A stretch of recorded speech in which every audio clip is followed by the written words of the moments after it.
en géographie en 2009 sur les impacts socio-environnementaux de développement de l'agri-industrie dans le Piémont côtier péruvien.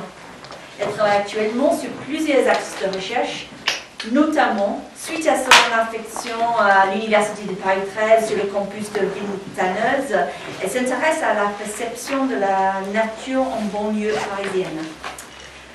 Laure Cormier est docteur en géographie de l'aménagement et ingénieure paysagiste.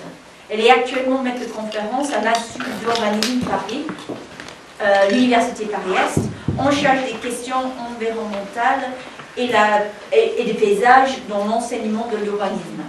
Elle a réalisé une thèse sur une politique publique à caractère écologique dans l'aménagement du territoire du national au local, notamment au regard des enjeux portés par le niveau d'échelle et des concrétisations en termes de projets urbains et plus particulièrement sur la politique tram verte et bleue. Elle travaille actuellement sur plusieurs axes de recherche, entre autres le rapport des populations urbaines aux espaces de nature dans les banlieues parisiennes. Je vous laisse la parole. Merci. Donc, je voulais remercier Christina et Juliette pour l'organisation de ce colloque. Et donc, la présentation qu'on va vous faire aujourd'hui, c'est sur une recherche qu'on débute, Laure et moi, sur la perception de la nature en banlieue. Et on se pose la question de savoir si c'est un vecteur d'appropriation du territoire. Donc aujourd'hui en France, on l'a vu au cours de ces deux journées, la banlieue fait l'objet de stéréotypes qui s'appuient sur des caractéristiques perçues comme spécifiques à ces territoires, donc les grands ensembles, les populations défavorisées, les violences urbaines, donc autant de clichés qu'on va essayer de, dont on a parlé beaucoup pendant ces deux journées. Et nous, ce qu'on voulait, c'était aborder cette banlieue suivant un nouvel angle, une nouvelle approche, qui est la question de la nature. Sachant que la nature est sujet à de nombreuses formes de représentation et ne se caractérise pas de la même manière suivant les individus. Donc, on a fait le choix de parler d'espaces végétalisés pour interroger ce rapport à la nature. Donc, notre questionnement, c'est finalement comment ces espaces végétalisés de banlieue sont-ils perçus, vécus et appropriés par les différents acteurs qu'on a rencontrés. Donc là, je vous ai mis je vais me lever, merci, une image Google, juste pour que vous puissiez vous représenter vous aussi cet espace végétalisé. Donc ici, on a l'espace qui nous intéresse. Ici, vous avez l'Université de Paris 13, donc à Villetaneuse, et ici, vous avez des ensembles d'habitat, avec ici plutôt du pavillonnaire, et ici, des grands ensembles et de l'habitat collectif. Donc là, des photos directement dans cet espace végétalisé. Donc au premier plan l'espace, derrière vous avez les habitats collectifs. Ensuite ici, en fait on est dans une ancienne zone de maraîchage avec des vergers. Donc vous avez au premier plan un pommier, si je me trompe, un poirier. Et ensuite ici vous avez des habitats plutôt individuels et ici on aperçoit à nouveau un bâtiment. Et ici, différents types en termes de végétation. Vous avez plutôt la végétation herbacée. Donc, rapidement, historiquement, comment cet espace, ce territoire a évolué. Donc, c'est des photos aériennes de différentes années. Vous avez ici en haut l'élément linéaire qui est en fait un axe de transport SNCF pour que vous puissiez vous localiser. Donc ici, tout l'espace, on voit qu'on est dans un milieu plutôt rural en 1954, avec ici on retrouve les deux rues qui correspondent au pavillon, qu'on a vu tout à l'heure sur les photos. Ensuite, en 1967, on voit les ensembles, la zone de la cité qui apparaît, toujours avec derrière ces espaces qui sont des espaces ruraux. Et à partir des années 70, il y a l'université qui arrive, qui s'installe, qui s'étend petit à petit. Donc là, on voit bien l'espace de l'université avec les différents bâtiments. Tout ça, ça correspond à l'université. Et là, vous avez, donc en 1990, mais ce qui correspond à peu près à l'aménagement, à l'organisation spatiale d'aujourd'hui, avec donc l'université ici, notre espace végétalisé qui nous intéresse, qui se trouve ici, qui en fait appartient à l'université. Cet espace-là appartient à l'université. on retrouve la zone pavillonnaire, les espaces plutôt d'habitat collectif, et juste ce qui est intéressant, ce qui va être important pour la suite, c'est finalement cette université a été installée sur le territoire de Vitaneuse par une décision à l'échelle nationale de placer une université en banlieue. L'idée, c'était vraiment d'amener l'enseignement supérieur en banlieue. Et donc, au niveau local, au niveau de la municipalité, il y a toujours eu une opposition de l'installation, de l'implantation de cette université. Et ce qui est intéressant aussi, c'est que vous avez finalement, l'université représente 20% du territoire de la commune.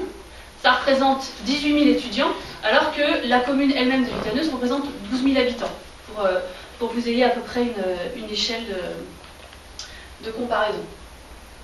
Donc, juste par rapport à... Donc, l'idée au départ, le projet, c'était de construire une université dans la banlieue, dans la ville, c'était un projet urbain, et finalement, il y a eu de nombreuses agressions, il y a eu des problèmes finalement de cette université qui était centrale, des bandes qui venaient s'affronter au milieu de l'université. Donc en 2010, il y a eu une clôture. La zone a été entièrement clôturée, sauf que finalement la clôture n'englobe pas l'espace végétalisé qui nous intéresse, qui est ici, mais la clôture s'arrête ici, de ce côté-là. Donc la clôture n'intègre pas l'espace végétalisé dont on va vous parler aujourd'hui. Et une clôture de la décision de l'université, hein. Donc, là c'est juste pour vous relocaliser, il y a l'enceinte finalement, la clôture de l'université qui représente à peu près le trait bleu, vous avez les espaces pavillonnaires et les grands ensembles. Donc en termes de... Voilà, pardon, je vous ai remis dessus. En termes de méthode, nous ce qui nous intéressait c'était d'analyser les représentations de ces différents acteurs. Donc les habitants des pavillons, les habitants des cités et les universitaires, c'est les trois groupes d'acteurs dont on va vous parler ensuite, et de voir le rapport, la perception qu'ils avaient par rapport à cet espace végétalisé. Et finalement, quand on a fait nos entretiens, on s'est rendu compte que dans le discours, ils nous parlaient les uns des autres leur interprétation passait par le rapport des groupes d'acteurs les uns avec les autres. Donc en fait, les habitants des pavillons nous parlaient aussi des habitants de la cité, on vous expliquera après comment, et donc il y avait un rapport à l'espace effectif, mais il y avait aussi un rapport entre les différents acteurs. Donc concrètement, on a collecté des données en faisant des entretiens in situ, c'est-à-dire qu'on s'est mis dans cet espace végétalisé et on a fait des entretiens avec les personnes qu'on croisait sur ce terrain. On a fait des cartes mentales, on a fait faire des cartes mentales avec les enfants de la cité qui étaient juste à côté et auprès de mes étudiants en géographie. Donc là vous avez un exemple de carte mentale avec deux couleurs. Vous avez la première couleur, dans un premier temps on leur a demandé de dessiner le quartier de l'université et dans un deuxième temps, avec un autre stylo, de mettre tout ce qui était relatif à la nature. Donc vous voyez qu'après en vert sont rajoutés les espaces qu'ils considéraient comme, lui, espaces de nature. Donc, en tout, on a fait une quarantaine d'entretiens. Je vous rappelle, hein, c'est le début de notre recherche. Donc, on a fait une quarantaine d'entretiens avec les habitants des grands ensembles, des pavillons, des universitaires dans la friche et hors de la friche, et un SDF qui s'est installé sur cette friche. Et on se rend compte qu'on a une trentaine d'hommes et finalement que 8 femmes. Donc, dans notre échantillon, on se rend compte qu'il y a une majorité d'hommes. Ensuite, en termes d'analyse des données, on a analysé la sémantique, donc les mots qui étaient utilisés pour décrire l'espace, et ensuite le ressenti de cet espace. Et je passe la parole à Laure. Donc, alors, quels sont les grands résultats de ce début d'étude, donc de ce début de projet de recherche que nous menons avec Anaïs sur cet espace végétalisé? Le premier résultat que l'on peut retenir des différentes enquêtes que l'on a pu faire sur cet espace, c'est la réelle difficulté à caractériser, à donner une description de l'espace en question. Et ce qui revenait de façon régulière, ici, il n'y a rien. Il n'y a rien de particulier qui mérite que l'on accorde de l'attention, qui mérite que l'on accorde une description sur cet espace.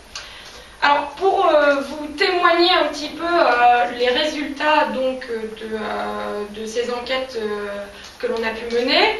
On a identifié les différents termes, les différentes occurrences qui permettaient de décrire cet espace de manière à différencier les différents groupes d'acteurs sur lesquels nous avons travaillé. Et nous les avons représentés avec une police différente en fonction de la fréquence d'apparition de ces termes dans le discours, ici des habitants des cités. Donc ici pour les habitants des cités, les termes qui reviennent de façon fréquente, donc c'est la question des rats, des champs, de l'espace vert, petite forêt aussi.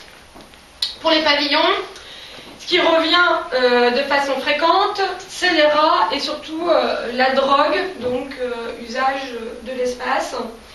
Et pour les universitaires, cet espace végétalisé correspond au chemin, un raccourci pour arriver à l'université, à la boue, etc. Finalement, quand on pose les trois groupes côte à côte, on se rend compte déjà qu'il y a, dans les premiers faits, il y a une description qui est beaucoup plus importante de l'espace par les habitants de la cité que par les habitants des pavillons. Il y a un espèce de rapport plus distant pour les habitants des pavillons à cet espace de friche, alors qu'il jouxte directement les pavillons, et qui est plus représenté par des termes plus précis comme les cognassiers, les pommiers, donc qui font référence finalement au passé verger de cet espace, du fait qu'il y ait une historicité, en tout cas en termes d'habitat, sur le territoire. Chose qui n'est pas le cas pour les habitants de la cité, où il y a un turnover beaucoup plus fort par rapport au site. Donc finalement, l'appréhension de l'espace est liée véritablement aux usages que l'on peut avoir sur ce territoire, et on voit que pour les universitaires, eh bien, c'est un raccourci. C'est une façon d'aller plus vite vers l'université, mais on n'est pas dans une appréhension du site de manière particulière, comme pourraient l'avoir, par exemple, les habitants des cités. Deuxième résultat marquant, même s'il n'y a rien sur ce territoire, il y a quand même une dimension affective qui est portée sur cet espace. C'est un espace qui ne laisse pas indifférent. Donc on a essayé d'isoler toutes les occurrences positives et négatives qui étaient apportées par rapport à la description de l'espace et au regard affectif que l'on pouvait apporter à cette friche. Et on se rend compte, par exemple, pour les habitants de la cité, qu'il y a un caractère positif associé de 30%, c'est à peu près la même moyenne pour les deux autres groupes. La grosse différence avec les deux autres groupes, c'est la répartition dans les occurrences négatives sur l'espace. Ce qui est mis en avant d'un point de vue négatif sur cette friche, c'est le caractère abandonné de cet espace. Il y a des ordures, il y a des déchets, il n'y a pas de gestion de l'espace en termes d'aubépines à défricher ou en termes d'herbes à couper. Voilà le type de pare-choc que l'on peut retrouver au milieu de cette friche. Alors que par exemple pour les universitaires, ce qui est surtout mis en avant, c'est le caractère insécuritaire de la zone, qui peut également, on a eu certaines difficultés à interpréter ce caractère insécuritaire. Effectivement, dans l'enceinte de l'université, de par les autorités de l'université, il y a une certaine forme de discours qui est porté par rapport à cette friche, d'agression, de vol, de femmes qui se font agresser.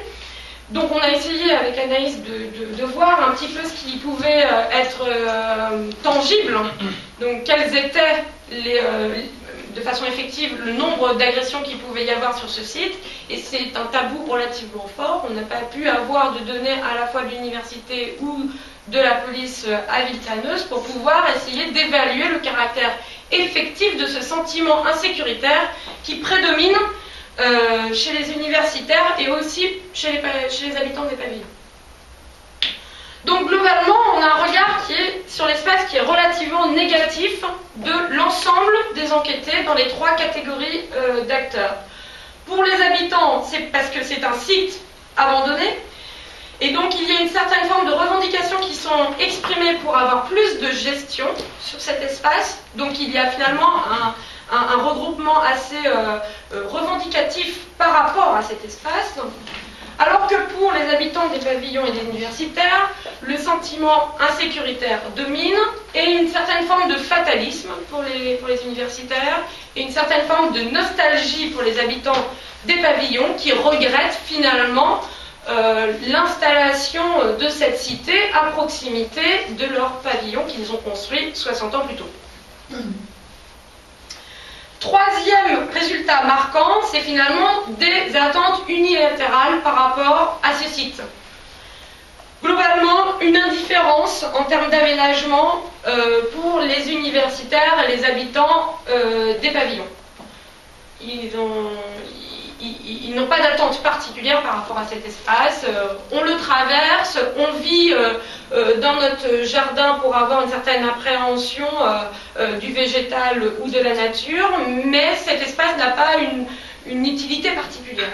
Alors que pour les habitants de la cité, de par ce caractère aussi revendicatif par rapport au côté abandonné de l'espace, il y a tout d'abord une volonté de nettoyage du site qui est demandée par les habitants envers les pouvoirs publics ou envers les responsables de l'université, et d'aménagement du site, soit en tant que parc ou soit en bétonnant l'espace pour que ce soit propre et pour qu'il puisse y avoir un usage récréatif, notamment des enfants, sur ce type d'espace à proximité donc de leur cité. En conclusion, qu'est-ce qu'on pourrait dire donc ?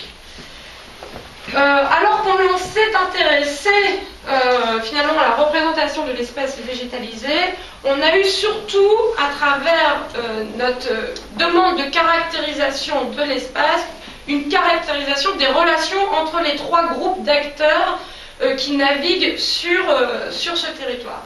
En rouge, c'est les relations de conflits, ou en tout cas les représentations négatives qui sont générées entre les groupes d'acteurs. Donc, les habitants des pavillons, de façon très spontanée et de façon très radicale, expriment un racisme très fort envers les habitants de la cité. Les habitants de la cité rendent responsables les habitants de la pavillon du fait qu'il y ait plein d'ordures sur la friche et sur le côté dégradé, en tout cas, de ces espaces végétalisés. Les universitaires ont peur des habitants de la friche et assimilent finalement les habitants